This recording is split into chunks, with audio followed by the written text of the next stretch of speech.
Brazil Argentina নিয়ে যদি আমি একটু গ্যাঞ্জাম লাগাইতে পারি তাহলে ভিউজ তো আমার, টাকাও আমার। খাওয়া দাওয়া করতে গেছি, ওইখানে বলতেছি ভাই টাকাটা নেন, টাকা নেই না, ঠিক আছে, উল্টা আরও খাওয়াই, ঠিক আছে, এমনও আছে পার্সেল করে আম্মুর জন্য পাঠাই দিছে। যারা বাইকার আছে তারা কখনোই রাফ বাইক চালায় না, বাট মাঝে মাঝে যখন আমাদের মন একটু খারাপ থাকে তখন মনে হয় কি ঠোঁটলটা হালকা দিই, তো এই হালকা দেওয়ার থেকে যাতে আমরা নিজেরা কন্ট্রোল করতে পারি এইটুকুই বলবো, যে এই হালকা দিতে যে একটু বেশি কিছু হয়ে যাইতে পারে, তো হালকা না দিই আমরা, তাহলেই এনাফ। তাহলে প্লাস্টার করা না, এটা হচ্ছে একটা বেল্ট দেয়া। এই বেল্টটা দেওয়ার রিজন হচ্ছে আমার যে কাঁধে যে কলার বোন, এই কলার বোনটা ভেঙে গেছে।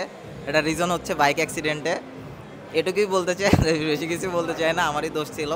একটু টানাটানি করতেছিলাম, তো টানাটানি করতে যেয়ে যে রাস্তার হোয়াইট লাইন যেটা থাকে ওটার উপরে বাইক স্লিপ করে, তো তারপরে পল্টি দিছি, দেওয়ার পরে এই যে হাতের অবস্থা। তারপরে আর কিছু মনে ছিল না, চোখ খুলে দেখি হসপিটালের বেডে। তারপরে টানা 40 দিন, আজকে আজকে প্রায় 40 দিন হলো, তো 40 দিন শুয়েছিলাম। তারপরে যে আজকে একটু বাইরে টাইরে ঘোরা, তাও ডাক্তার নিষেধ করছে, যদিও আমার মতো কেউ করবেন না, বুঝছেন। ডাক্তার যদি বলে শুয়ে থাকতে তাহলে শুয়ে থাকবেন, নাহলে কিন্তু ব্যথা করবে সব জায়গায়। টেকনোর যে শোরুমটা ওপেনিং করছে বা আউটলেট, এটা হচ্ছে সাউথ এশিয়ার সব থেকে বড় যে শোরুম। তো শোরুমের পুরা যে লুকটা, ডিজাইন, তারপরে হচ্ছে এখানে এআই যে প্রোডাক্টসগুলো আছে, তো টোটাল ওভারঅল বলতে গেলে যে বাংলাদেশে খুব কমই ফোনের কোম্পানি আছে যারা এইগুলো প্রোভাইড করতেছে। তো টেকনো বেস্ট আমার কাছে। এটা এআই ডগের মতো লাগছে আমার কাছে, হ্যাঁ। তো ওর ড্যান্সগুলো ভালো লাগছে, ঠিক আছে। আমার মনে হয়েছে যে ওর একটু মারে, কিন্তু মারতে পারি না, যদি সুযোগ থাকতো তাহলে মারতাম। ফুটবলের ভিডিও আমি বানাইতাম 2022 সালে, ঠিক আছে। 2022 সালে যখন ওয়ার্ল্ড কাপ ছিল তখন বানাইতাম, তারপরে একটু কমে গেছে বলতে এখন একেবারেই নাই। কিন্তু 26 সালে আবার দেখা হচ্ছে আমাদের। তো 26 সালে আবার আমাদের ফুটবল রিলেটেড, কারণ ভাই বাংলাদেশে চলে কি ব্রাজিল আর আর্জেন্টিনা নিয়ে যদি আমি একটু গ্যাঞ্জাম লাগাইতে পারি তাহলে ভিউজ তো আমার, টাকাও আমার।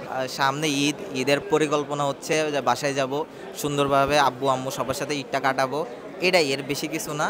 আর আপাতত সুস্থতা, দোয়া করবেন আমার জন্য যাতে তাড়াতাড়ি সুস্থ হয়ে ফিরে আসি আপনাদের মাঝে, কারণ লাস্ট অনেক মাস ধরে কোনো ভিডিও বা কোনো কিছুই আমি আপলোড করতে পারিনি বিকজ এই অ্যাক্সিডেন্টের জন্য।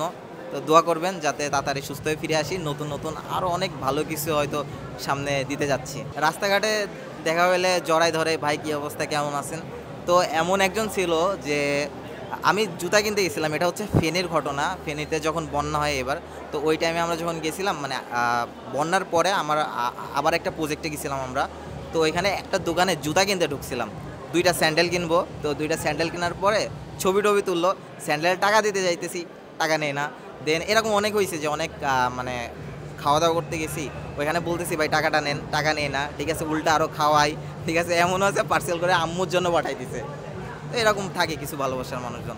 সবার উদ্দেশ্যে বলতে যাচ্ছি যে সরি, খুব তাড়াতাড়ি আমি ব্যাক করব, সবাই দোয়া করেন, ঠিক আছে। আর একটু ফাইজলামি টাইজলামি করে এগুলো একটু মাফ করে দিয়েন, ঠিক আছে, এইটুকুই।